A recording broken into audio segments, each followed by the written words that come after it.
자, 어서 들어오십시오. 반갑습니다. 이렇게 토요일마다 여러분들 만나서 반갑습니다. 우리가 토요일만 만나는 건 아니죠. 늘 만나지만 또 이렇게 토요 성경 공부 함께 하신 여러분들을 주님의 이름으로 축복합니다. 자, 오늘은요, 또 로마서 12장 8절입니다. 아마 여기서 계속 하다가 끝날 것 같으닌데, 그래도 계속 이 주제가 본문이니까 함께 읽도록 하겠습니다. 12장 8절입니다. 자, 또 권면하는 자는 권면하는 일로, 구제하는 자는 성실함으로, 지도하는 자는 근면함으로, 자비를 베푸는 자는 즐거움으로 할 것이니라. 아멘.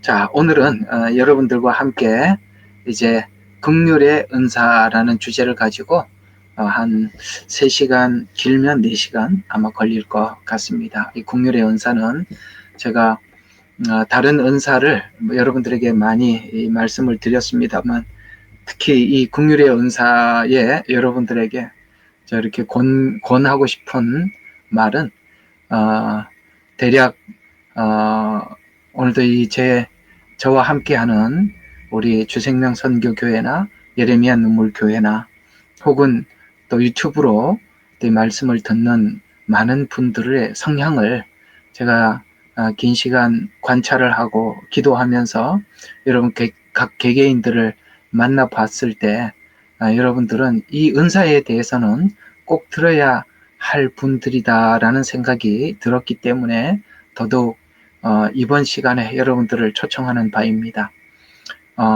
여러분들은 대체적으로 또 하나님의 말씀에 바른 길을 찾고 걷기를 바라는 분들이시고, 더 나아가서 또 하나님 앞에 그 바른 신앙, 또 하나님 주신 마음에 따라서 순종하려고 하는 이런 아름다운 마음들은 긍휼의 은사를 여러분들과 함께 나누다 보면 이 은사가 나에게도 있구나라는 생각을 여러분들이 하게 되실 것입니다. 제가 관찰한 여러분들이 또한 그러하고, 또 이 긍휼 곧 자비의 은사를 우리가 배우다 보면 이런 성향이 내 마음속 깊은 곳에 있었던 거구나라는 것을 관찰하게 될 뿐만 아니라, 또 이 은사가 하나님 앞에 어떻게 쓰여질 때 사단이 그 중간에서 장난치지 않고 온전히 하나님 앞에 우리 자신을 드릴 수 있는지를 우리가 확인할 수 있는 시간이기에 더더욱 이 시간을 여러분들을 초청하는 바입니다.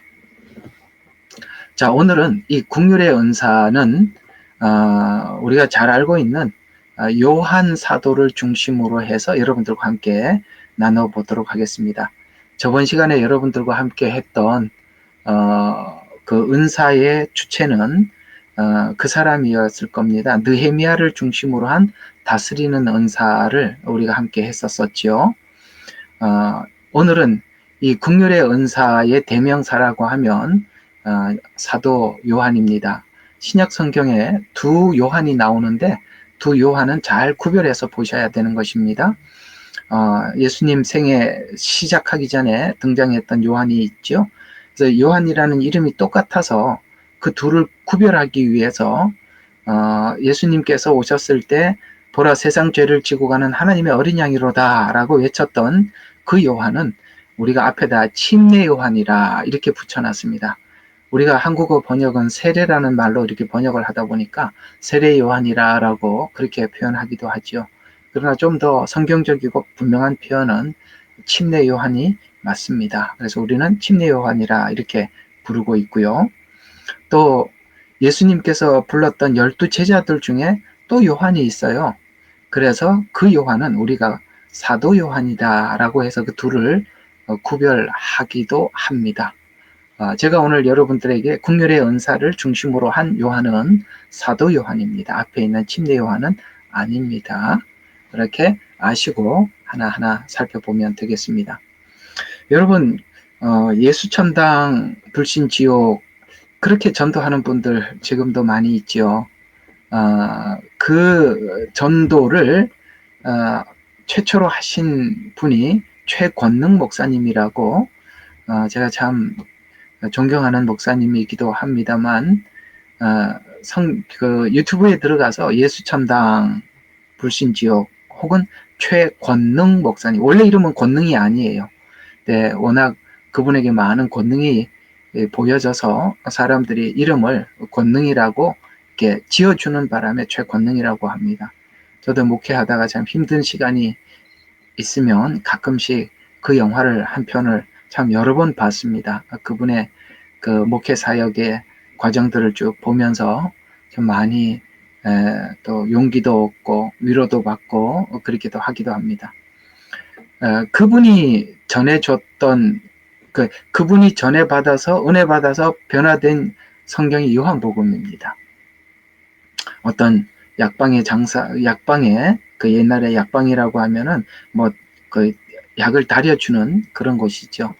거기 약을 구하러 갔다가 그분이 전해준 쪽복음이라고 하면은 이제 옛날에는 뭐 사복음서 중에서도 요한복음을 그 당시에 이렇게 활자를 쓸 수 있는 그런 게 만만치 않아서 이게 성경을 우리처럼 지금은 이렇게 활자를 워낙 종이도 좋고 활자를 잘 찍어내니까 이 많은 내용을 이렇게 작은 성경책에다 이렇게 참 축소하면은 정말 얇게 나올 만큼 그렇게 우리가 들고 다니지만 옛날에는 이런 종이도 없었고 이런 인쇄술도 없었기 때문에 그걸 글로 써서 한 권 요한복음 한 권만 해도 두꺼웠었어요. 그래서 그걸 서양에서 오신 선교사님에 의해서 받아보고 은혜를 받아서 예수를 믿고 결국 하나님께서 목회자로 부르셔서 교회도 개척하고 만주에 가서 많은 교회를 개척을 하시고 일제치하 때 신사참배를 거부하는 바람에 결국은 우리 독립을 얼마 안 두고 하나님이 먼저 이렇게 데리고 가신 목사님이시죠. 그분이 이 요한복음을 통해서 이렇게 예수님을 만나게 되고 복음을 듣게 되고 또 그분이 또 요한복음을 가지고 또 사람들에게 전도하기도 했던 책입니다. 제가 왜 요한복음 이야기를 그분과 함께 나누어서 연결해서 이야기를 하느냐면은 사람들이 예수님을 믿고 성경 전체 다 보려고 그러니까 막막하잖아요. 봐도 잘 모르고. 근데 자기가 좀 이해할 수 있는 성경책을 먼저 좀 봤으면 좋겠는데 그게 어떤 내용이 자기가 보면 이해가 쉬운지 그리고 빨리 접할 수 있는지 알고 싶어서 꼭 묻죠. 제가 성경을 읽으려고 하는데 어디부터 읽으면 좋겠습니까? 라고 이렇게 많이들 문의하시는 분들이 참 예수 믿는 분들이 많아요. 모두 다 지금까지 대체적으로 모든 사람들이 가장 먼저 추천한 성경책이 요한복음입니다.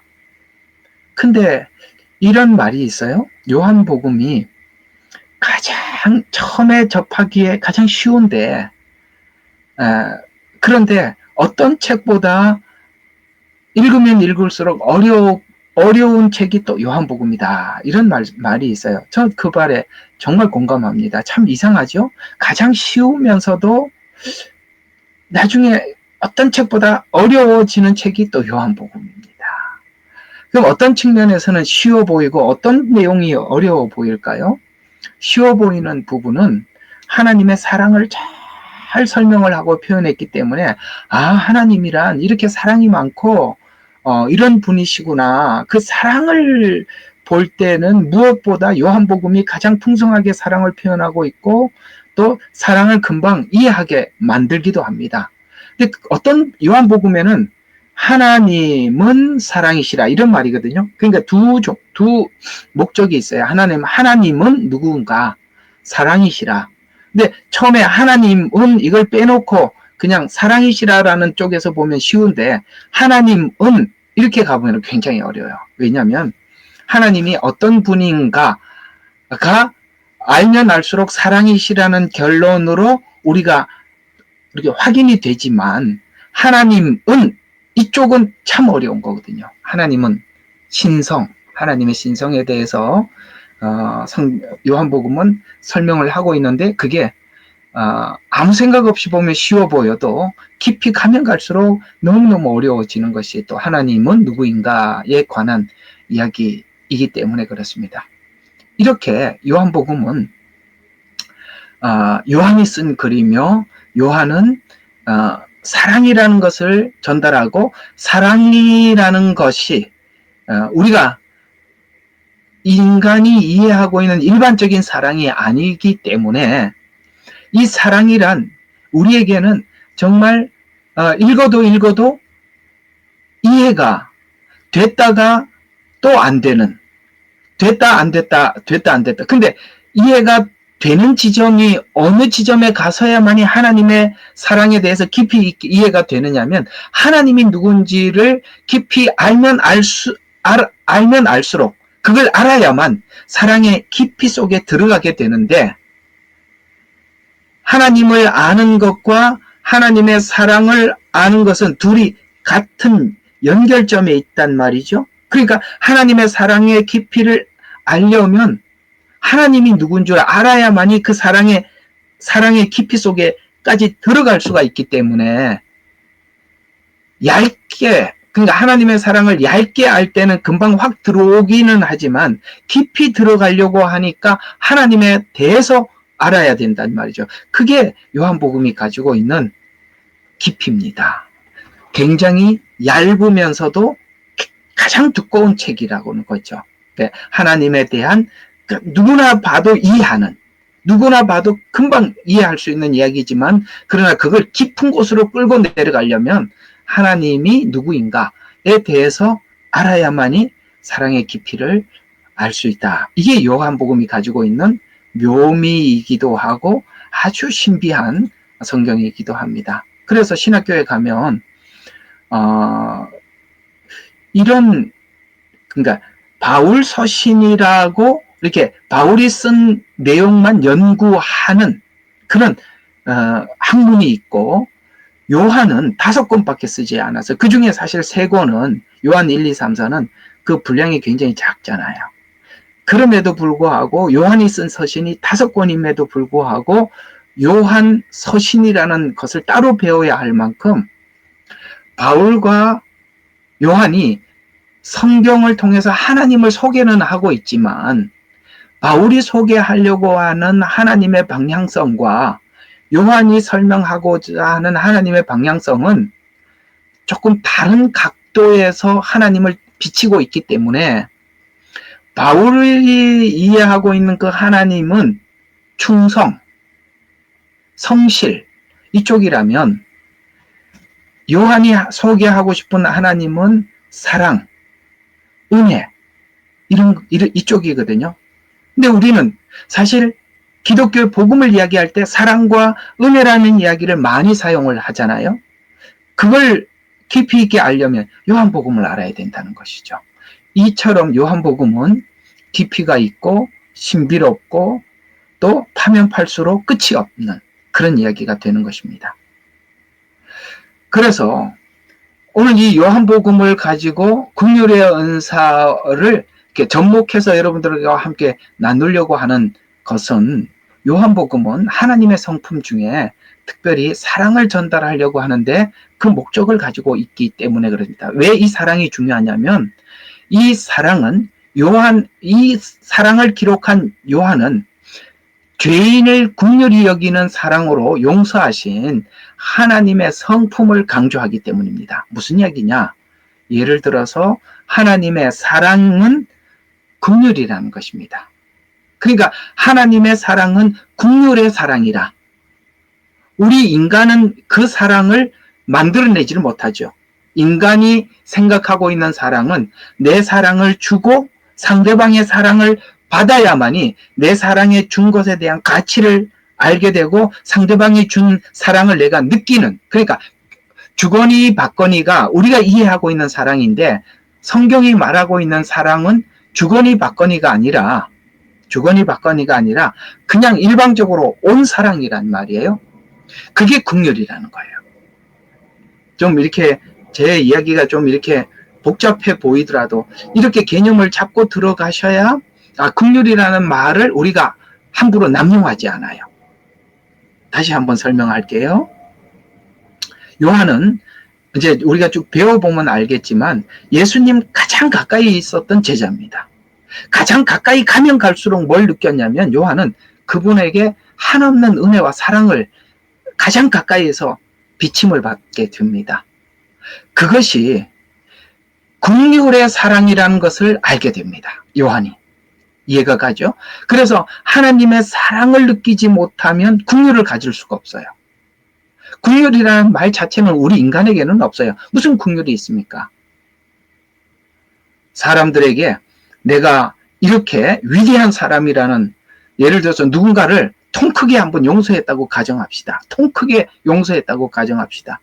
그러면 그것은, 인간은 사람들에게 통 크게 사람들에게 용서한 것은 성경이 말하는 긍휼과 달라요. 뭐냐면은 내가 이 정도로 괜찮은 사람이라는 것을 과시하는 것에 지나지 않는 것이지, 성경이 말하는 긍휼과는 다릅니다. 하나님께서 우리에게 베푸신 긍휼은 내가 이 정도다라고 하나님이 크게 우리에게 나타나는 것이 아니라, 하나님은 우리에게 말없이 나타나시고 조용히 나타나셔서 긍휼을 베풀고 사라져 주셨지, 그게 나다라고 자랑하고 다니지 않더라는 것이죠. 이것이 바로, 인간이 긍휼을 자랑하면 그것은 자기 자랑이 되지만, 성경이 하나님께서 우리에게 베푸신 긍휼은 보이지 않게 말없이 죄인 되었을 때 베풀어준 긍휼이거든요. 이걸 우리가 소유하지 않으면 우리는 하나님의 사랑을 이해할 수도 없고, 남들에게 긍휼을 베풀어도 항상 긍휼을 베푼 게 아니라 훗날 자기가 그 긍휼을 베푼 가치만큼 뭔가 얻기 위해서 상대방에게 요구를 할 것입니다. 우리가 지금 이 긍휼의 은사에 들어가면서 요한에 대한 이러한 이야기를 여러분들과 함께 나눔으로써, 이 긍휼이라는 말들을, 우리가 인간이 생각하고 있는 긍휼이라는 개념을 떨치시고 성경이 말하는 긍휼이라는 이 단어 안에서 우리가 이 긍휼의 은사를 시작해보자라는 것입니다. 그 유명한 말씀이 성경 요한복음 3장 16절에 있죠. 성경의 주제가 뭐냐라고 물으면 많은 사람들이 요한복음 3장 16절을 중심으로 해서 이것이 바로 성경의 주제입니다 라고 주제를 설명할 것입니다. 우리가 잘 알고 있죠. 예수 믿으면 가장 먼저 외워야 할 성경 구절이 요한복음 3장 16절입니다. 우리가 3장 16절을 한번 같이 외우는 마음으로 요한복음을 풀어가 보도록 하겠습니다. 요한복음 3장 16절 시작. 하나님이 세상을 이처럼 사랑하사 독생자를 주셨으니 이는 저를 믿는 자마다 멸망치 않고 영생을 얻게 하려 함이라. 우리 잘 알고 있는 성경 구절이죠.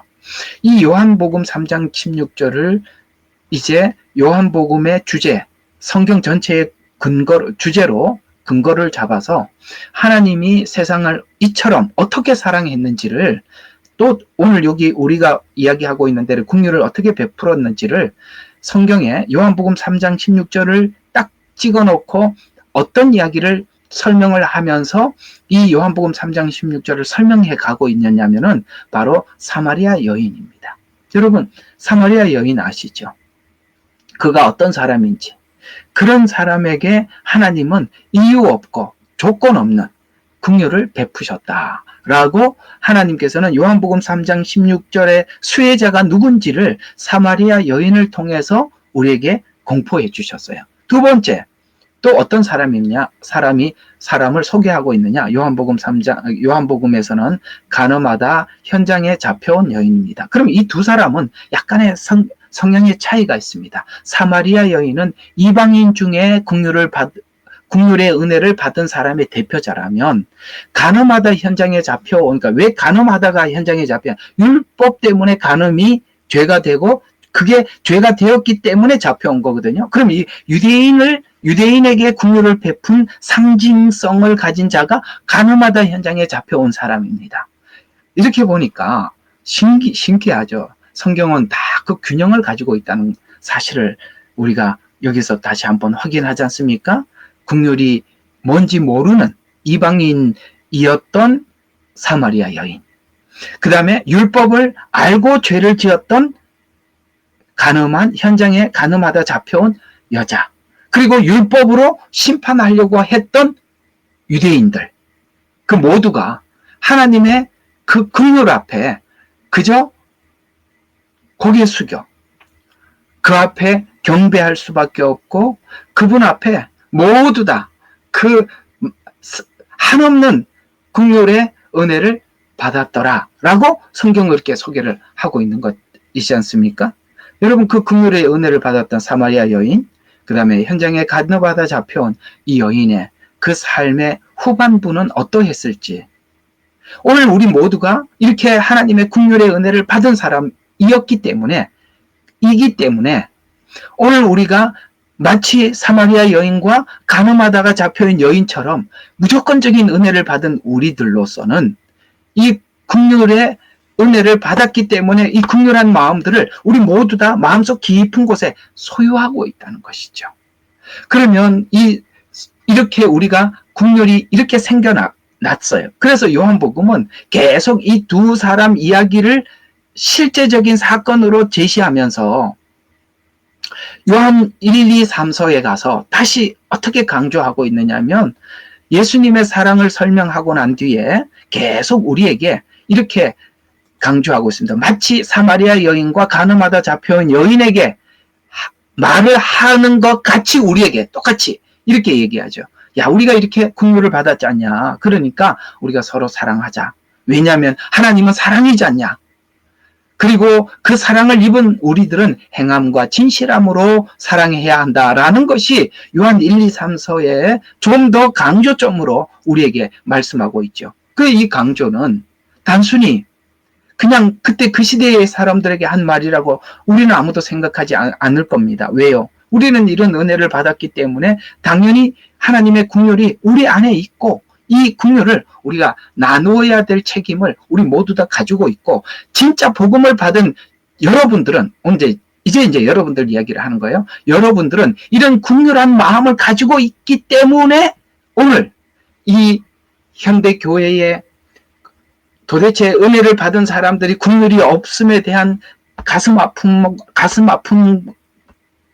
아픔과 그 다음에 이 기독교인들이 도대체 이 긍휼이라는 것을 받은 은혜 안에서 구원을 이해하고 있는 건가에 대한 가슴 아픔들이 우리 안에 있어서 아직 그 안에 들어오지 못한, 하나님의 은혜 안에 들어오지 못한 그 영혼들을 향해서 여러분들이 지금 기도하고 있고, 가슴 아픈 마음을 가지고 하나님을 향해 기대감을 가지고 있단 말이죠.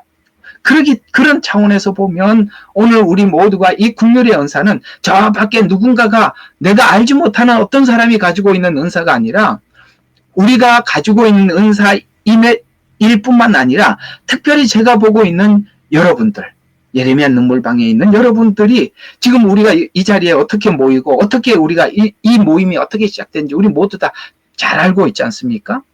그렇게 보면 여러분들은 오늘 여기 이 요한복음에서 말하고 있는 이 내용들을 잘 알고 있는 분들이라는 것입니다.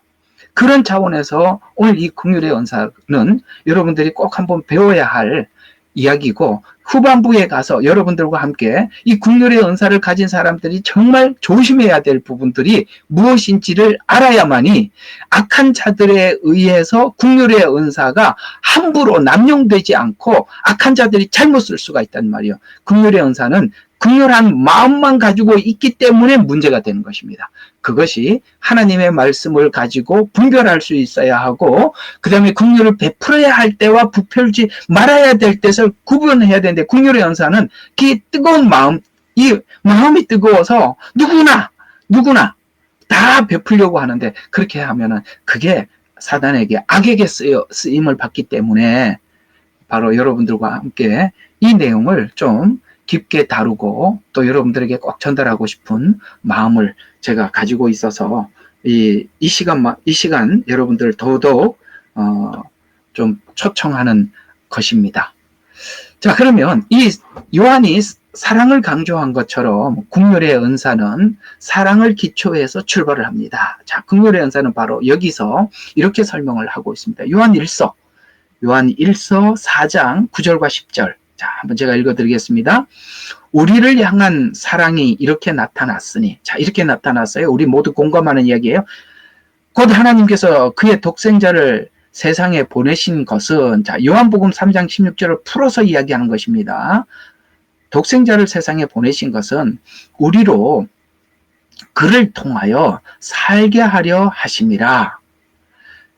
여기에 사랑이 있으니 우리가 하나님을 사랑한 것이 아니요, 그분이 우리를 사랑하시고 그의 아들을 우리 죄들을 위하여 화목제물로 보내신 것이라 라는 이 복음을 이해하는 데서부터 뭐가 출발하냐? 국률의 은사가 출발한다. 이렇게 지금 요한은 우리에게 설명해 주고 있다는 것이죠. 그래서 오늘 여기 금방 읽었던 요한일서 4장 9절과 11절에는 하나님의 사랑으로부터 출발했다라고 이야기를 하면서 11절에 바로 이 이야기를 이렇게 연결을 지킵니다. 이처럼 하나님이 우리를 사랑하셨으니, 자, 우리가 그거 경험을 했단 말이죠. 우리도 서로 사랑하는 것이 마땅하니라가 국률이라는 거예요. 이해가 가요? 자, 국률이 뭘로 왔다고요? 하나님이 우리를 이렇게 사랑했으니 우리가 서로 사랑하는 것이 마땅하도다가 우리 가슴 속에 있다는 것이죠. 이렇게 국률이 시작이 된다. 이런 이야기가 되는 것입니다. 그래서 국률의 은사는 사랑의 마음을 가진 자들이 이웃을 향해 갖는 마음으로, 이것이 단순히 감정적인 연민을 넘어서서 실제 몸으로 삶으로 행동하는 것이 국률의 은사자들의 행위라는 것입니다. 그러니까 이게 마음으로 그래 사랑해야지 이렇게 남아있는 것이 아니라 그것이 실제 행동으로. 그러니 저 깊은 오지의 선교사로 가죠. 뭡니까? 정말 야만족 같은 부족들과 함께 살지요. 왜? 국률 때문에. 그 은혜를 입었기 때문에. 우리가 왜 노숙자들 향해 가고 있습니까? 왜 우리보다 어려운 사람들의 이야기를 들으면 마치 내 문제인 것처럼 하나님 앞에 하나님 하고 가슴 칩니까? 이게 국률이에요. 왜 국률이 생겼다고요?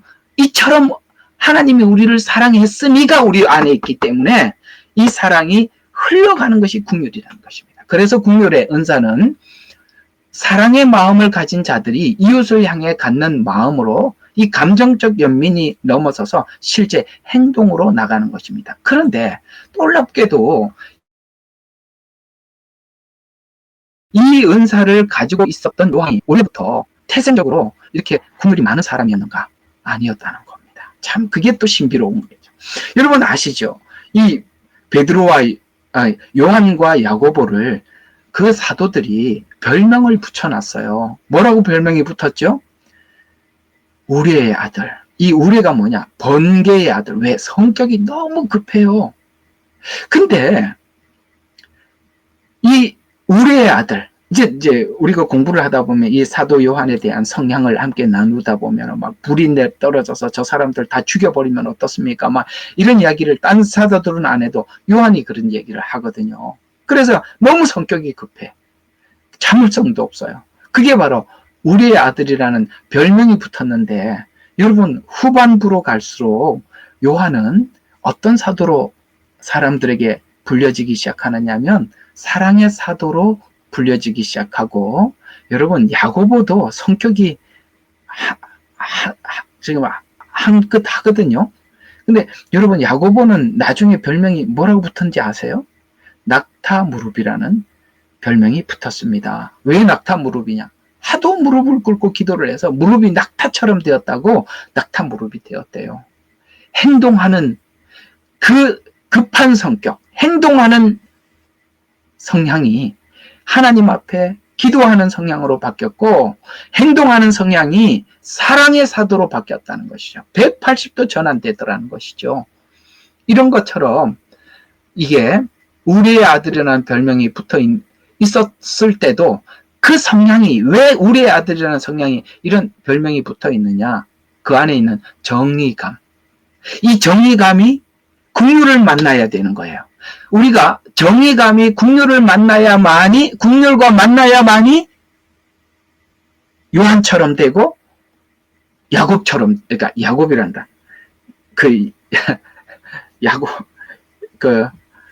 야고보서, 야고보처럼 되는 것입니다. 만약에 그걸 만나지 못하면 평생 정의감에, 우리가 가끔씩 그런 사람들을 만나죠. 정의로워. 그래서 세상 사람들에게는 영웅처럼 보이나 그 방법이 너무나도 폭력적으로 나타나지 않습니까? 우리가 그런 사람들을 봅니다. 어떤 일부의 많은 사람들은 참, 이렇게 정의감 때문에 잘못된 좌파가 되기도 합니다. 이 좌파 이야기 자꾸 해서 좀 죄송합니다만. 어쨌든 그들도 이 정의감이 그런 불의를 보면은 참지 못하는 이런 것들이 잘못 가버리면 저렇게 그러니까 좌파가 돼서 돌을 던지고 화염병을 던지는 사람이 될 수 있다는 거예요. 긍휼을 만나야 돼. 예수님을 만나지 못하면 정의감만 있으면 폭력적인 사람으로 평생 살아야 돼. 왜? 그 정의감이 폭력으로 나타날 수 있다는 거예요. 이게 조심해야 될 부분이라는 것입니다. 이게 뭔가 좀 답을 좀 얻어갔으면 좋겠습니다. 이 서론에서. 그래서 사도 요한의 정의감 또한 부당한 자들을 향해 나타나는 긍휼의 한 성향으로 보면 됩니다. 우레의 아들이라는 별명도 긍휼이 많아서 어려운 사람들을 향해서 눈물을 흘리고 아파하고 약자들에 대한 연민과 폭력자들에 대한 정의감이 은혜를 모르는 형태로 나타나면 바로 요한의 긍휼과 사랑은 폭력적인 형태에서 사랑의 형태로 전환돼요. 그러니까 이해가 가시죠? 이렇게 폭력적이 될 수도 있고 이렇게 정말 사랑이 누구보다 많은 이런 사람으로 전환될 수 있는 요 전환점이 주님을 만났느냐 만나지 못했느냐에 따라서 만나지 못하면 폭력적인 정의감으로 남게 되고 주님을 만나면 긍휼과 사랑이 풍성한 사람으로 이렇게 전환된다는 것이죠. 그게 이제 우리의 요한의 생애 속에서 우리가 발견할 수 있는 것입니다. 그래서 정의감이 기독교 복음을 통해서 긍휼로 바뀐 것이죠. 우리가 현 시대에 이런 성향의 사람들을 우리가 여럿이 우리가 눈으로 보고 있는 것입니다. 자, 그러면 긍휼의 은사를 가진 사람들의 성향은 어떠하냐 하나하나 살펴보도록 하겠습니다. 총 9가지를 준비를 해두었는데 첫 번째로 진실한 사랑을 깊게 받아들이는 능력이 남다르게 있어요.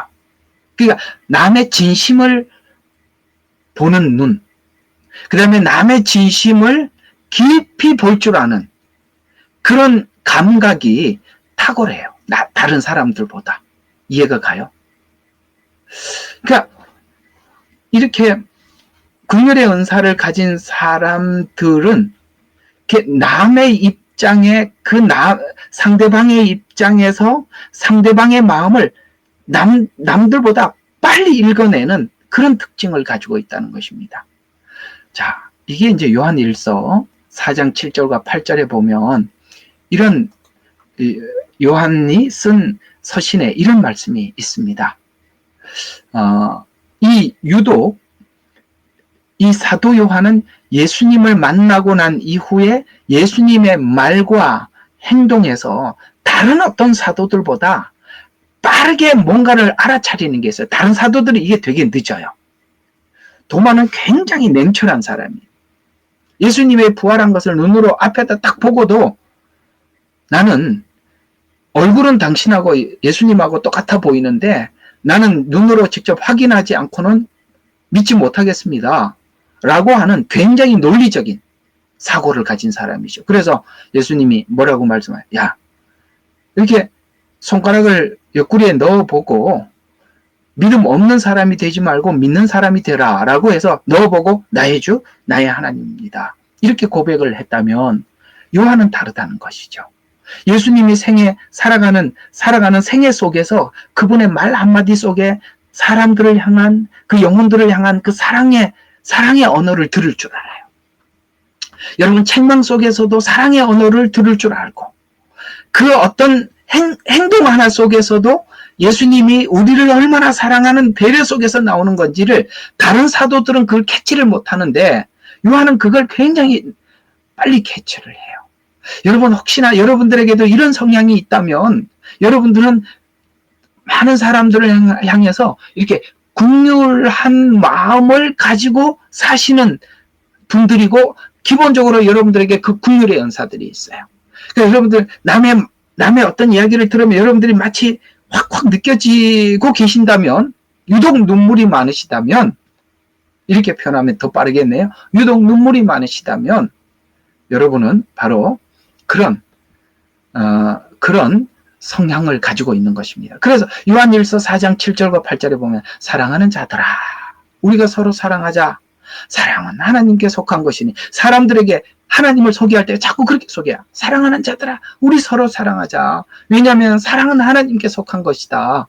사랑하는 자마다 하나님께로부터 나서 하나님을 알고 사랑하지 아니하는 자는 하나님을 알지 못해서 사랑하지 못하는 것이다. 하나님은 사랑이시다. 제가 서두에 말씀드렸죠. 요한복음은 주제가 사랑이라고 말씀드렸어요. 근데 그 사랑의 깊이는 하나님을 아는 만큼 사랑을 깊이를 아는 거예요. 왜 사도 요한은 이렇게 사랑을 우리에게 끊임없이 펼쳐놓을 수 있을까요? 바로 예수님과 함께 살아가면서 곳곳에서 예수님의 사랑을 눈으로 봤기 때문에 그런 거예요.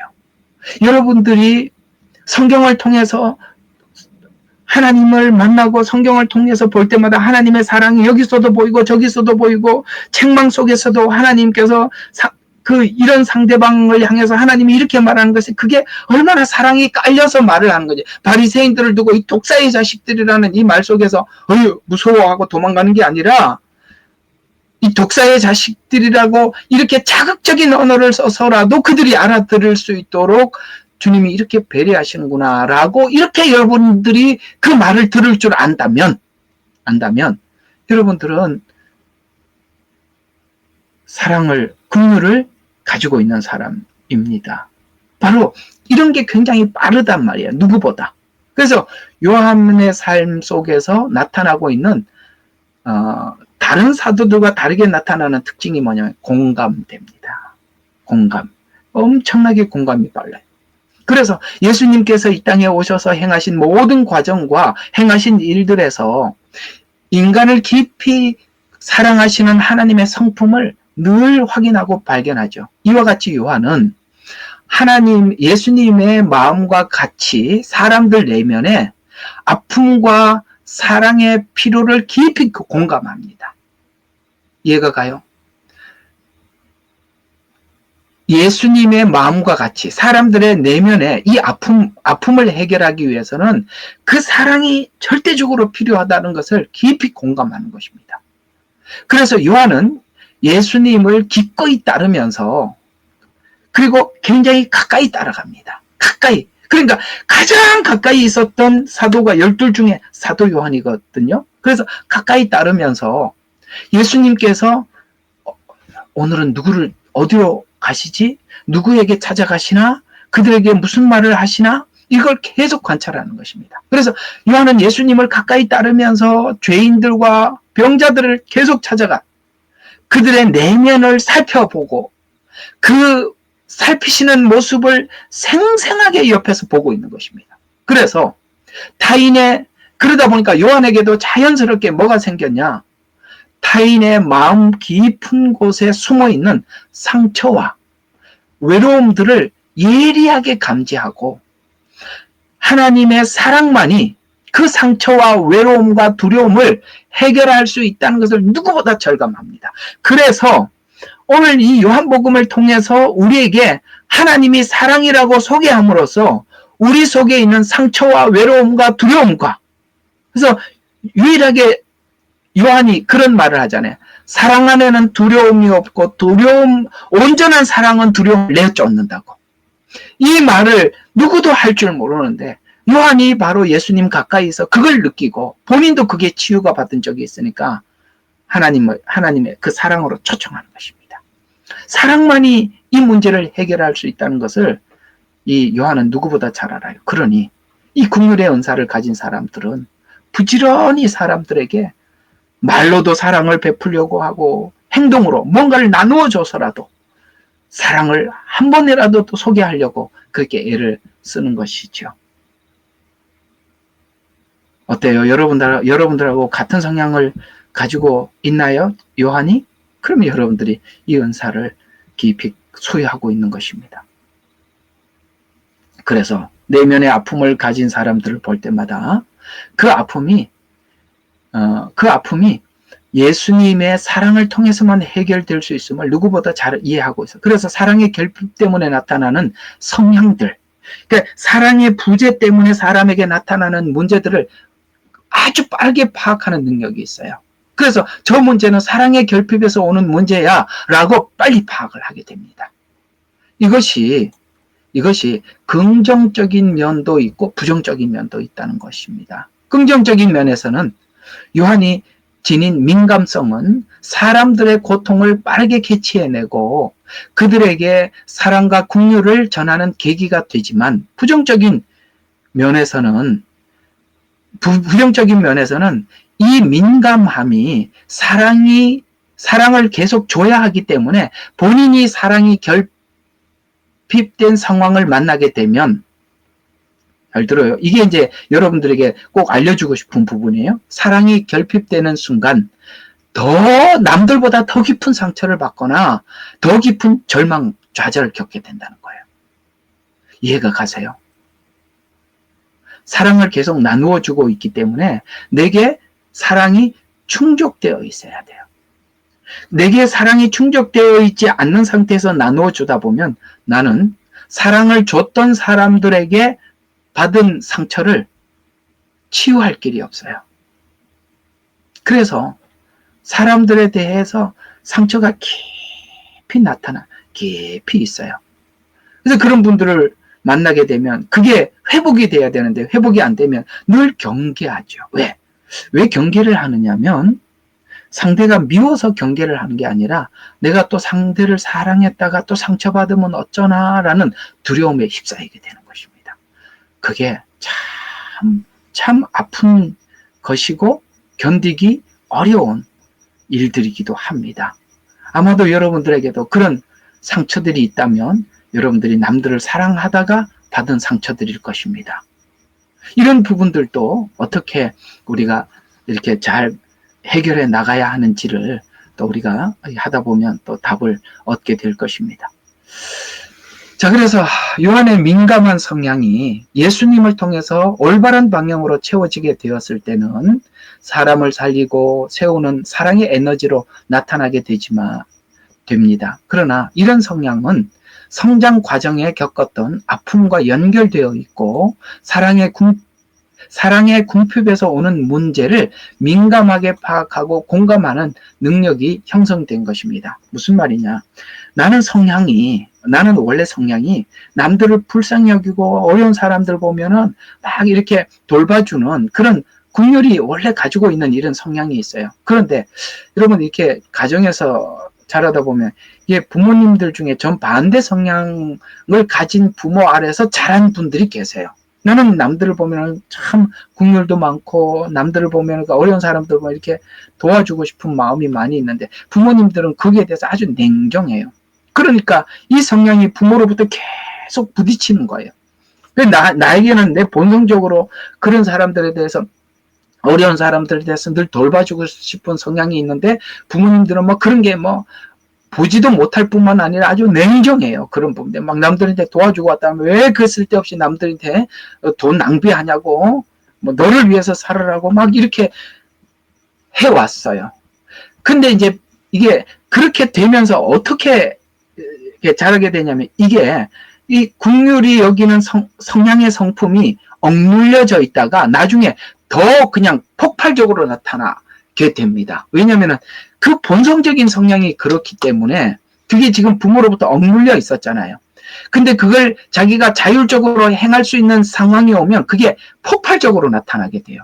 근데 이 폭발적으로 나타날 때 조심해야 된다. 왜? 다듬어지지 않는 상태에서 폭발적으로 나타나게 되면 좌파들이 그런 사람들이 많다 이 말이에요.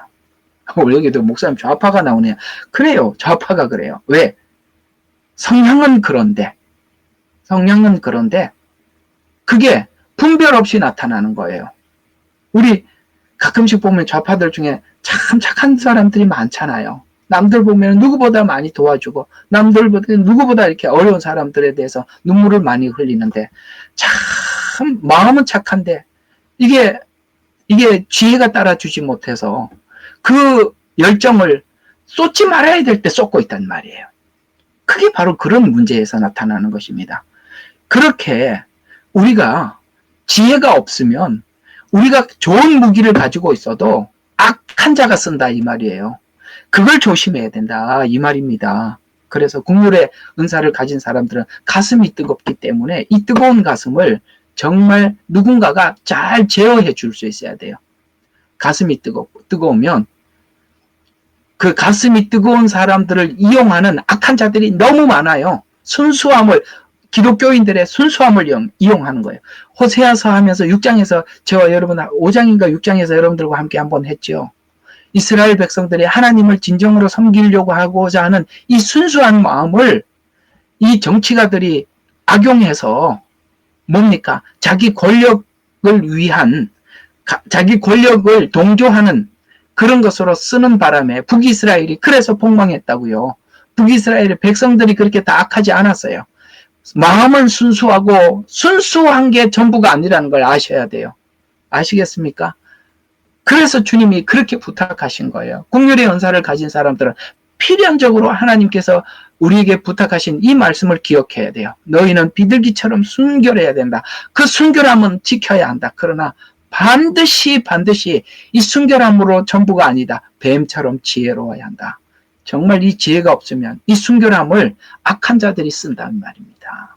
저는 보니까 그래요. 악한 자들이 순수한 사람들을 너무 많이 쓰는 거예요. 조심하셔야 되는 겁니다. 여러분들은 되게 똑똑해 보이죠. 여러분들이 말씀에 분별력이 있으니까 그걸 지금 그래도 분별하는 거예요. 여러분들이 말씀에 분별력이 없었을 때는 아마도 다 좌파였을걸요? 뭣도 모르는데 거기 가서 동조했을걸요? 거기서 막 그게 정리라고 생각했을걸요? 지금 여러분들이 여기 와 있는 거는요, 여러분들이 그나마 분별을 하기 때문에 아 그건 아니구나 하고 돌아온 겁니다. 그렇죠? 분명히 그럴 겁니다. 자, 그래서 타인의 사랑에 대해서 깊이 공감하면서 이 사랑을 본인도 사랑을 구하고 만일 사랑이 결핍되었을 때 더욱 깊이 상처를 받는 민감한 성향이 있습니다. 그래서 요한은 자신이 예수님께 사랑을 많이 받았던 자로 소개를 하고 있습니다. 자기를 이제 요한은 자기를 어떻게 소개하는지 한번 봅시다. 요한복음 13장 23절에 요한은 자기 자신을 이렇게 소개했습니다. 예수의 품에 의지하여 누운 제자 중 하나가 곧 예수께서 사랑하는 자가 이렇게 표현하고 있습니다. 요한이 쑥스러워서 그 말을 못하는 거야. 예수 품에 누운 요한은 이렇게 표현을 못하는 거예요. 본인이 그 가를 쓰면서. 사실은 이건 사람들에게 그 표현을 쓰기 뭐해서 쓰지 못했는 것도 있지만 나 이렇게 예수님의 사랑을 많이 받고 예수님의 사랑을 받고 있어 라는 표현을 이렇게 쓰는 겁니다. 예수의 품에 의지하여 누운 제자 중 하나가 예수께서 사랑하시는 자가 이렇게 표현하고 있는. 재미있죠? 자기 자신을 이렇게 나 예수님과 가까워. 그리고 나 예수님 사랑 많이 받는 사람이야. 이렇게 표현을 하고 있다는 것이죠. 요한은 예수님의 특별한 사랑을 받는 제자로 표현하여서 예수님 주변에서 늘 시선을 끌었고 예수님 가까이에서 사랑을 받았음을 스스로 고백하고 있습니다. 요한의 삶의 특징에서 드러나고 있듯이 사랑이 없거나 부족함이 느낄 때 다른 사람들보다 쉽게 깊게 상처를 받습니다. 사랑이 없음을 볼 때는 영적으로 정서적으로 힘들어하고 더 강렬한 아픔을 느끼는 게 바로 이 국률의 은사를 가진 사람들의 특징입니다. 그래서 국률의 은사가 있는 사람은 사랑의 결핍을 보고 상처를 받지만 동시에 이를 통해서 타인을 더욱 섬기고 회복시키라는 하나님의 부르심도 발견하게 돼요. 그래서 누군가가 이렇게 국률을 베풀 사람들을 보면 아 하나님이 나를 통해서 저 사람에게 뭔가를 이게 사랑이 부족한 건데 나를 통해서 채우라고 하시는구나 라는 것을 그냥 바로 캐치를 하게 되고 그래서 뭔가 이렇게 교회 안에서도 사랑이 필요해서 겉도는 사람들이 눈에 딱 들어오는 거예요. 그래서 가서 옆에 가서 챙겨주고 보호해 주는 거예요. 저기 보면은 사람들이 막 이렇게 많은 사람들이 인기 있는 사람들 주변에는 많은 사람들이 몰려 있는데 혼자 이렇게 외톨이가 돼서 떠도는 사람들을 볼 줄 아는 거예요. 우리 여기 이방에서도 보면, 여러분, 저 가까이 오지는 마세요.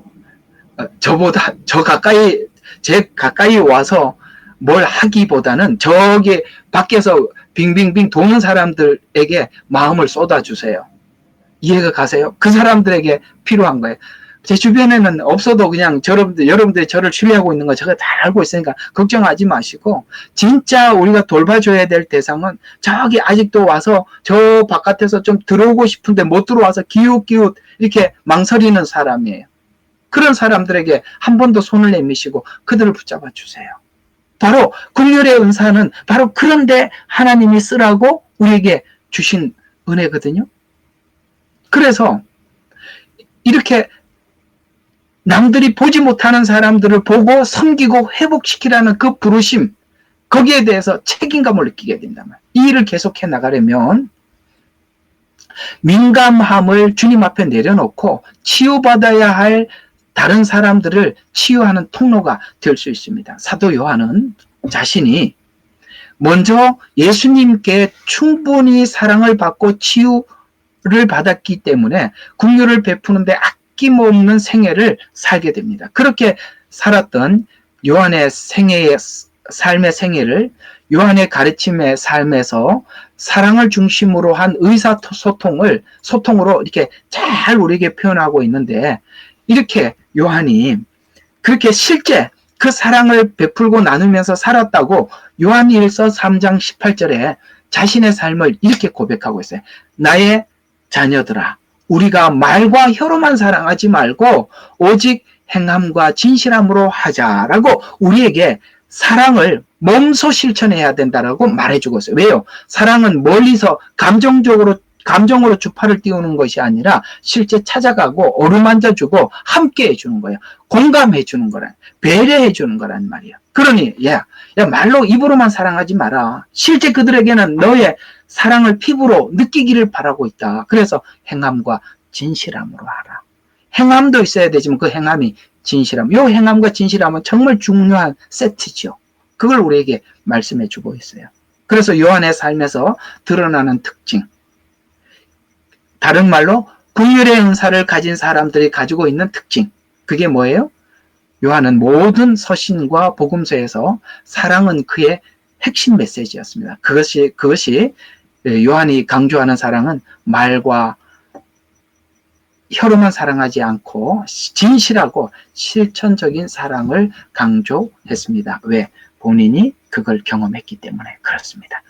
자, 공감했습니까? 두 번째입니다. 이 긍휼의 은사를 가진 사람들은 어떤 성향을 가지고 있을까요? 상호 결속된 가운데 깊은 우정을 필요로 합니다. 무슨 말이냐? 요한은 정말 요한하고 가까이 있는 사람들과는 끝까지 함께 가요. 결속된 우정을 굉장히 중요시 여깁니다. 결속, 우정 굉장히 중요시 여깁니다. 여러분, 저는 그렇게 생각해요. 우리 방에 있는 여러분들이 제가 하나하나 뜯어보면 여러분들이 정말 긍휼의 은사가 있어요. 그리고 남을 배려하는 마음이 있어요. 근데 이게 어색해서 그게 풀어지지 않고 있는 거예요. 우리가 서로가 이렇게 친해지면 굉장히 그게 막 풀어질 텐데, 그게 사실 모두에게 담겨 있는데도 그게 확 풀어지지가 않는 이유가 뭐냐면 친밀감, 이 결속이 안 돼서 그러는 거예요. 제가 그래서 자꾸 지역 모임 하라는 거예요. 여러분, 이게 시너지 효과가 굉장한 거거든요. 그냥 오세요. 뭐 지역장이 모이라 그러면 오세요. 와서 하다 보면 여러분들이 가지고 있는 이런 은사들이 그냥 쫙 풀어지는 것을 여러분 스스로가 느끼게 될 겁니다. 이게 요한이요, 이 결속을 굉장히 중요시 여겼어요. 자, 그러면 한번 봅시다. 근거가 있어야 되잖아요. 제 말이 근거가 있죠. 그러면은 요한과 항상 빼놓지 않은 사람이 세 사람이 나오죠. 예수님이 이 세 사람을 굉장히 소중히 여기셨고 함께 했고, 겟세마네 동산에도 함께 갔고 그랬었죠. 그래서 바로 베드로, 요한, 야고보입니다. 여기 보면 특별히 요한과 베드로는 아주 긴밀한 인간관계를 가졌습니다. 더 요한과 베드로는 굉장히 깊은 인간관계를 가지고 있습니다. 그는 자주 자신을 예수님이 했던 제자라고 언급을 했어요. 그래서 이 긍휼의 은사를 가진 사람들의 특징은 자신과 결속된 자들과 깊은 우정을 필요로 하는 성향을 가지고 있어요. 긍휼의 은사를 가진 사람들은 상호 결속을 필요로 생각합니다. 그래서 깊고 친밀한 관계를 가지려고 하고 자신과 가까운 사람에게 헌신적이에요. 그리고 가까울수록 섬기고 사랑하려고 하는 성향을 가지고 있어요. 물론 이것이 깊은 관계를 가지고 있다 보니까 헤어지고 나면 그 아픔이 너무 오래 가기도 해요. 그런 단점은 있어요. 그렇다고 해서 우리가 이 긍휼한 마음을 내려놓을 수는 없는 거예요. 참 진짜 그게요, 우리에게는 큰 숙제가 맞긴 합니다. 너무나도 사랑했기 때문에 헤어진다는 말을 우리가 받아들이기가 너무 어려운 거잖아요. 이런 것처럼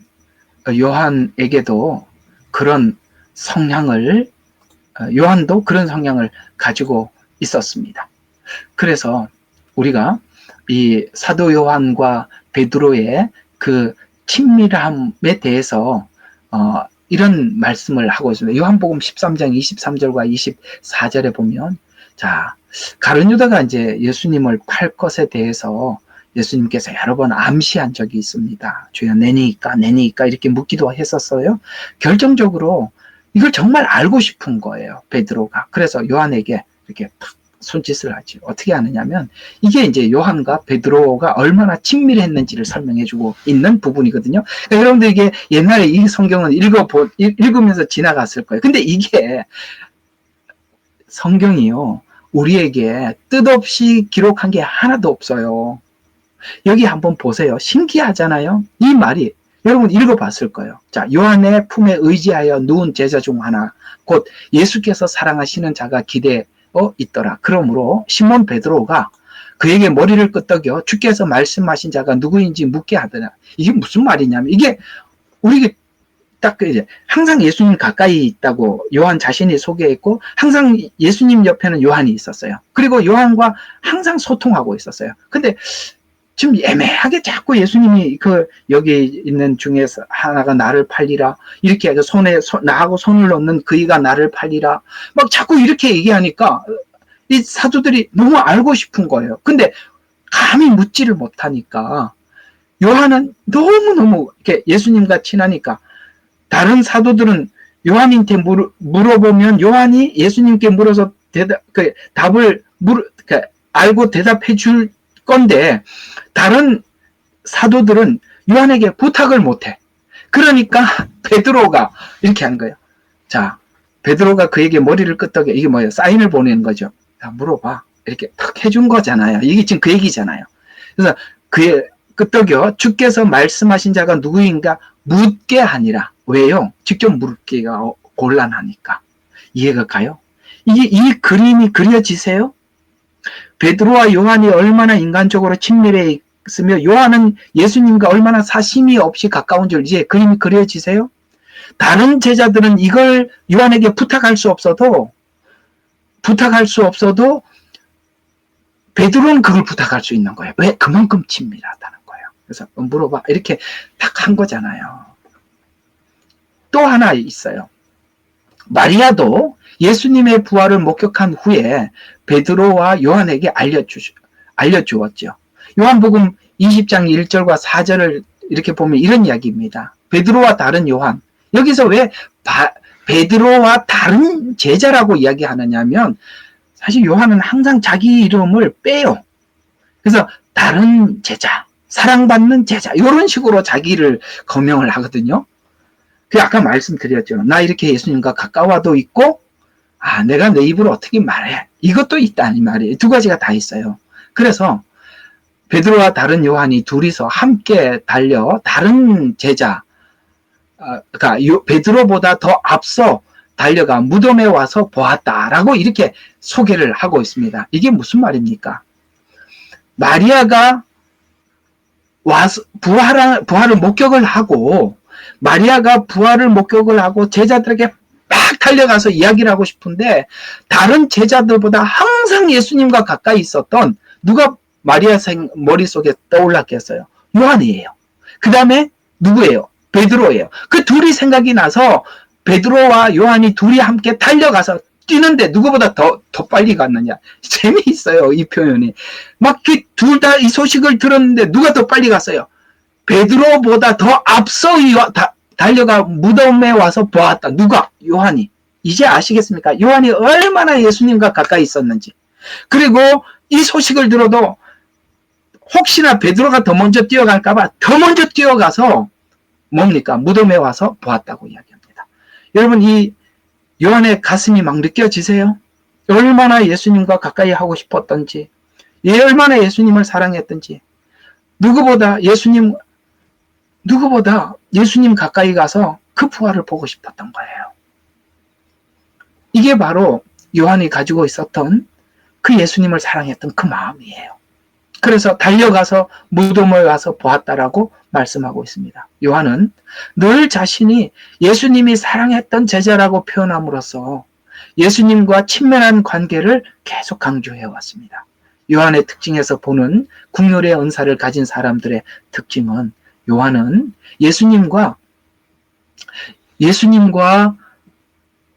요한은 예수님과 특별한 친밀한 관계를 누렸던 제자고 다른 제자들에 비해서 예수님과 더욱 가까운 정서적, 영적 친밀성을 추구했습니다. 또한 베드로와도 긴밀한 우정의 관계를 가지고 살았던 사람입니다.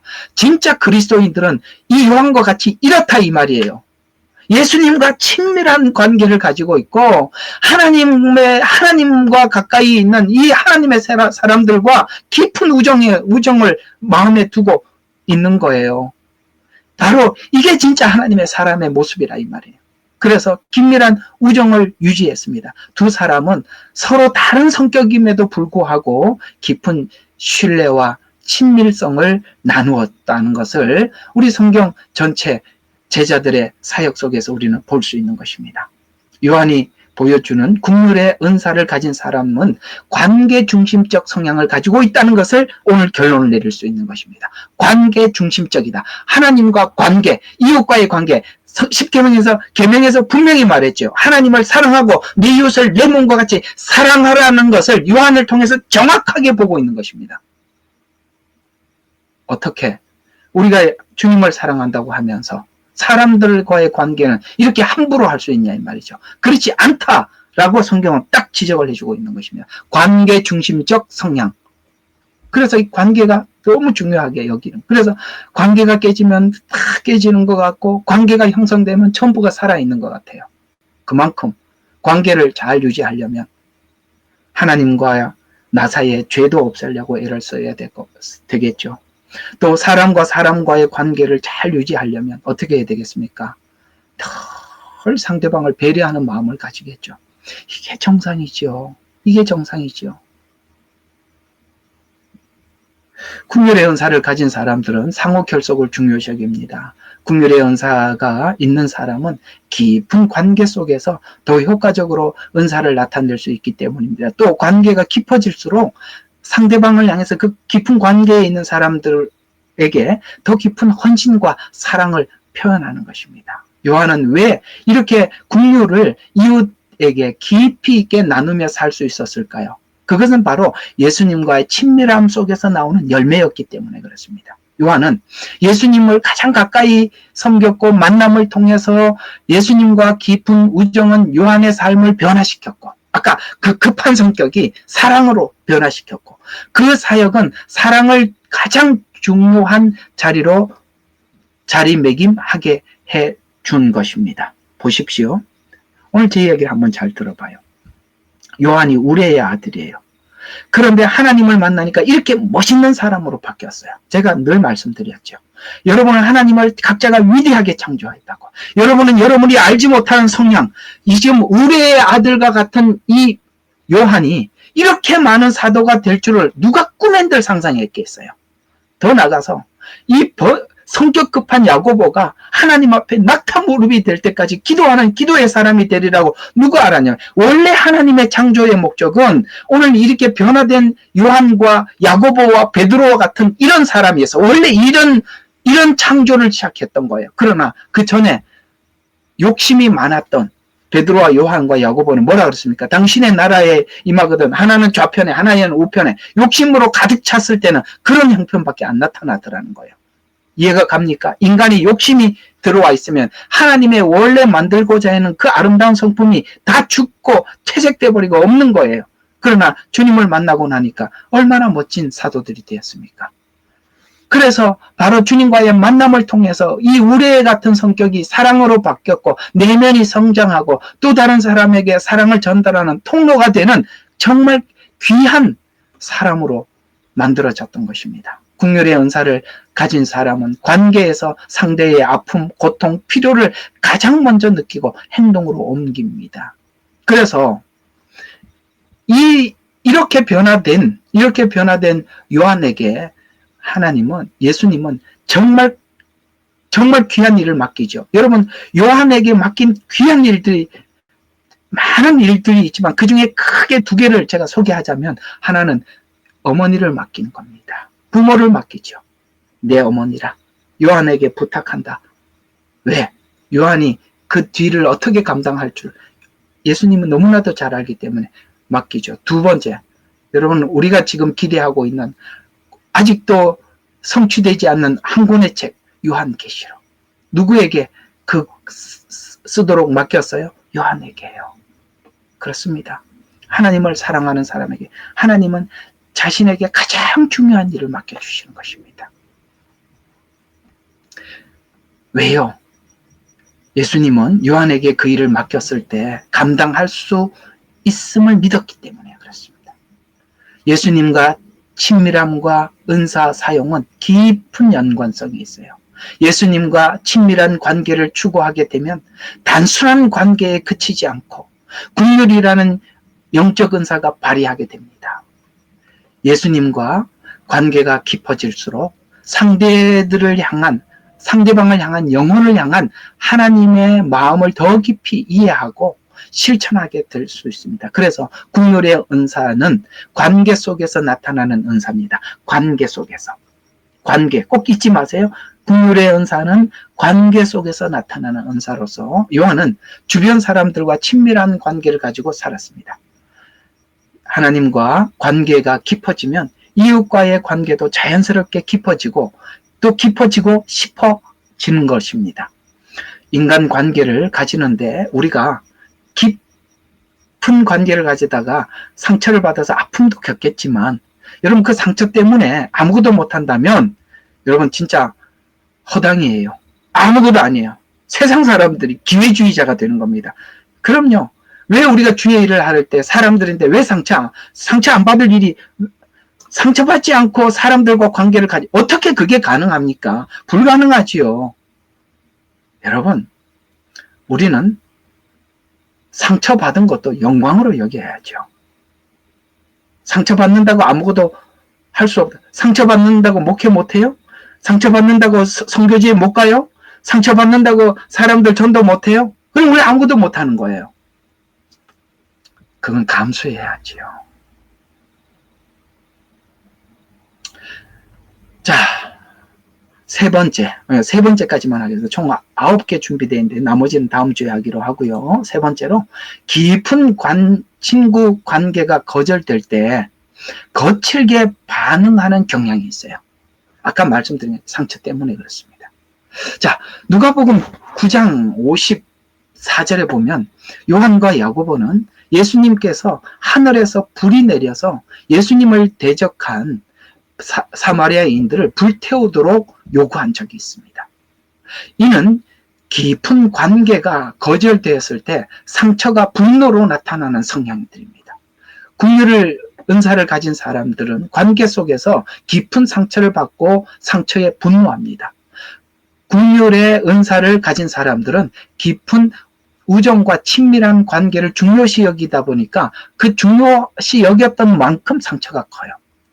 요한의 사례를 통해 이 문제점을 보면은 누가복음 9장 51절과 56절의 이야기를 압축해서 설명하면 이런 이야기입니다. 예수님과 제자들이 사마리아로 들어갔을 때 그 마을 사람들이 예수님을 배척합니다. 이때 요한과 그의 형제 야고보는 다음과 같이 이렇게 거칠게 반응을 합니다. 제자 야고보와 요한이 이를 보고 이르시되 주여 우리가 불을 명하여 하늘로부터 내려 저들을 멸하기를 원하나이까? 라고 이렇게 합니다.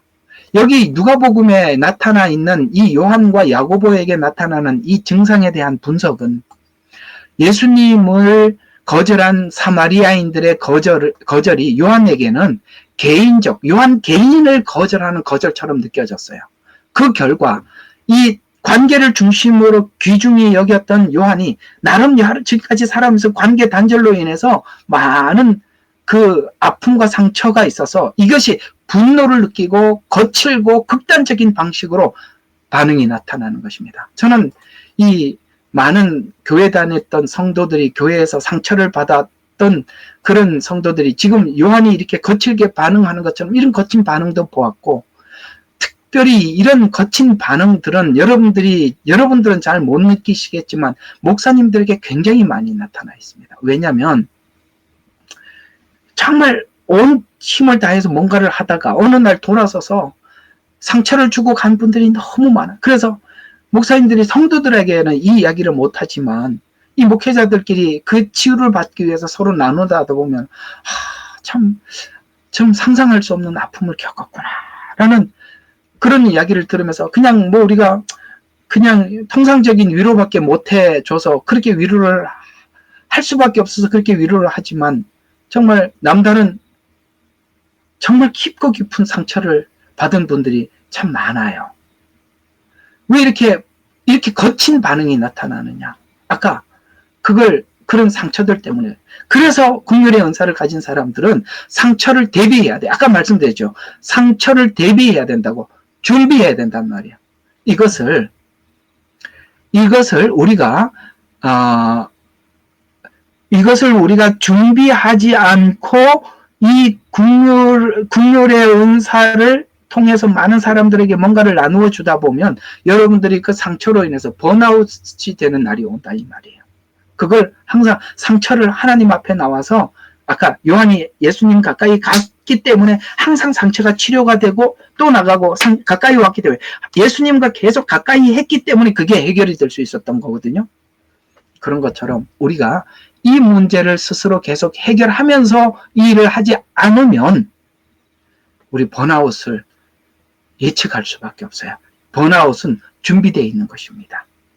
그래서 오늘 여기 관계의 거절에서 초래되는 부정적인 반응들은 과도한 상처와 분노가 생기는 이유가 바로 아까 관계 때문에 나타나는 문제라고 말씀을 드렸는데, 그래서 이 감정도 잘 흡수를 해서 극단적인 행동을 긍휼한 마음으로 소화시켜야 하는 그것이 정말 필요한 거예요. 그러니까 상처를 받으면 주님 앞에 나와서 상처를 고하고 위로를 받아야 돼요.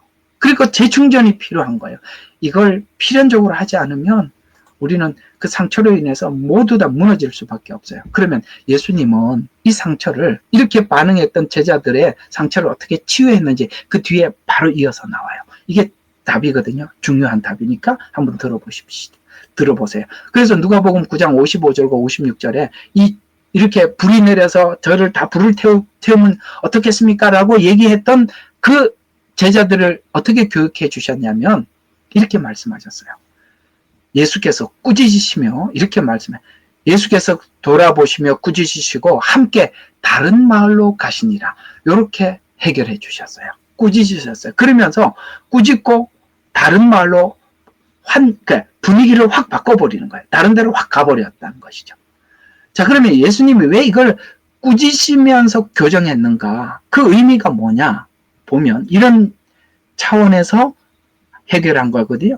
긍휼의 은사를 가진 사람들은 자신의 상처와 분노를 주님 앞에 내려놓고 다스림을 받아야 되는데, 진정한 긍휼은 거절과 무관심 속에서도 여전히 상대를 사랑하며 용납하는 마음을 가져야 하는데, 지금 이 자리에서는 그게 안 되니까 예수님께서 다른 마을로 피함으로써 분노를 조절하게 해서 다시 회복할 시간을 갖게 만들어줬다는 거예요. 여러분, 무슨 말입니까? 이 상처가 훅 나타날 때는 그 자리에서 여러분 스스로가 피하라는 거예요. 이게 주님이 주신 답이에요. 왜? 거기서는 우리가 해결이 안 되기 때문에. 그래서 다른 마을로 갔다는 얘기는 전혀 다른 분위기, 다른 환경 앞에 가서, 예를 들어 화가 나면 교회가, 화가 나면 그 자리를 피해. 그리고 하나님과 이렇게 차분하게 기도하면서 말씀을 묵상하고 하나님과 이렇게 가까이 하는 시간을 가져요. 그래야만이 해결이 된다, 이 말이에요. 그 자리에서 나는 그래도 여기서 끝까지 해결할 거야. 분노만 더 치밀어 오르는 거예요. 오늘 주님이 주신 이 해결책 잘 기억하셔서 이렇게 부딪히는 자리에서는 여러분 스스로가 그 자리를 피할 줄 아는 하나님의 이 교훈을 기억하시기를 부탁을 드립니다. 그래서 예수님의 이 교훈을 통해서 요한이 변화가 되죠. 그래서 요한은 이후 예수님과 긴밀한 교제를 통해서 사랑과 용서를 배우고 훗날 사도로 불릴 만큼 정말 이 교훈으로 인해서 성숙해 가게 됩니다. 그래서 오늘은 이 세 번째 이야기를 한번 좀 정리를 하고 마치도록 할 텐데요. 자, 이 내면의 상처는 우리가 관계 속에서 오는 이 내면의 상처는 주님께 맡겨서 주님과 정말 깊게 대화를 하십시오. 그리고 그 상처를 치료하셔야 돼요.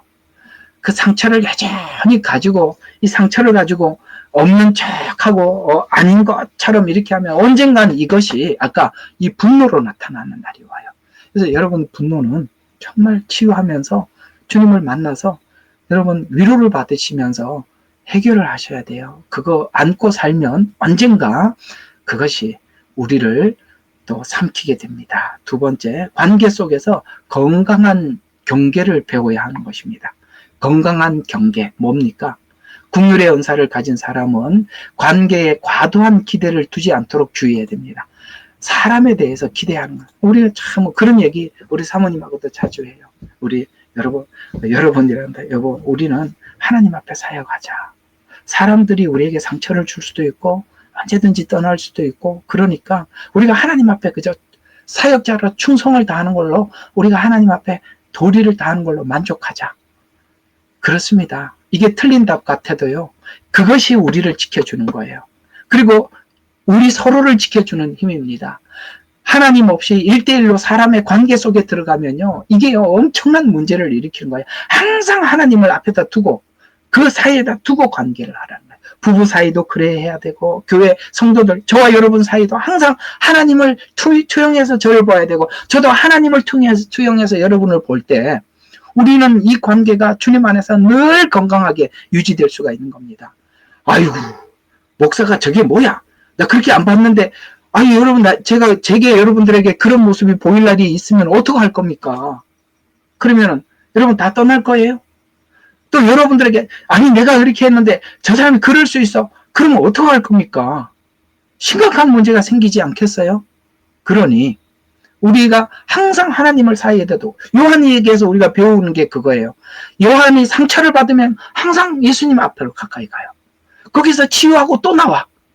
그러니 정말 요한에게는 귀중한 일을 어머니를 맡겨주시고 그 귀한 요한계시록을 남기는 그 일을 요한에게 맡겨주셨다는 것입니다. 또 하나 성령님의 인도함과 다스림을 구해야 하는 것입니다. 요한이 예수님을 통해서 사랑의 본질을 배우듯이 우리 역시 성령님의 다스림을 통해서 성숙해 가야 하는 것입니다. 분노와 공격성이 아닌 용서와 은혜로 반응하는 이 성품을 주님과 가까이 교제하면서 기르고 배워야 한다는 것입니다. 자, 오늘은 긍휼의 은사를 가진 사람에 대해서 세 가지를 여러분들과 함께 나누었는데요. 총 9개를 준비했어요. 그 다음에 나타나는 오류, 문제점들도 한 8개, 9개 정도 준비를 해서 아마 4시간이 전체가 필요한 것 같은데 오늘 이 말씀 여러분들에게 좀 나누어 드리면서 이 말씀이 여러분들에게도 참 큰 어떤 도움이 되셨으면 하고 많이 기대해 봅니다.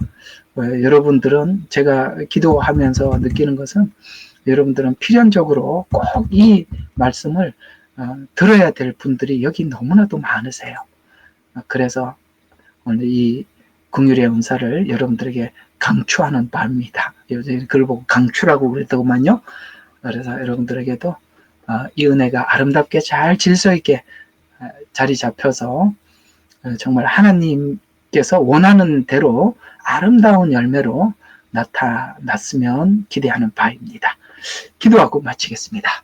하나님, 오늘은 긍휼의 은사 첫 번째 시간을 가졌습니다.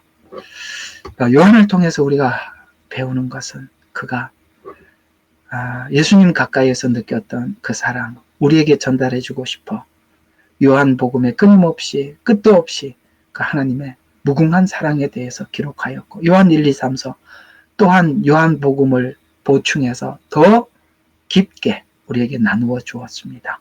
주님, 그렇습니다. 우리가 주님 가까이에서 배웠던 것은 사랑이고 그 사랑이 우리 안에 긍휼을 만들었습니다. 문제는 이 긍휼이 악에게 쓰여질까 참 두렵습니다. 그러니 주님, 오늘 우리가 말씀을 아는 지혜를 갖게 도와주셔서 이 긍휼을 사단이 함부로 쓰지 못하도록 지켜주시옵소서. 배우는 내내 우리 전하는 자나 듣는 자가 함께 은혜 되게 하옵소서. 예수님 이름으로 기도드렸습니다. 아멘.